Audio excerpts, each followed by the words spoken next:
I'm Connor Hamilton with MGH Equipment, AntonioCarraroUS.com. I'd like to tell you about the proper maintenance of a key feature of the Actio chassis.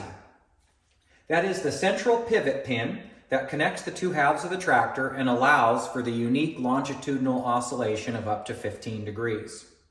This is a substantial pin that's part of a robust system, and this pin sits inside a housing between the front and rear halves of the tractor. Every 150 hours, you need to use a special Riolube 393 grease. Best practices for greasing are to drive one side of the tractor up on blocks in order to oscillate the tractor.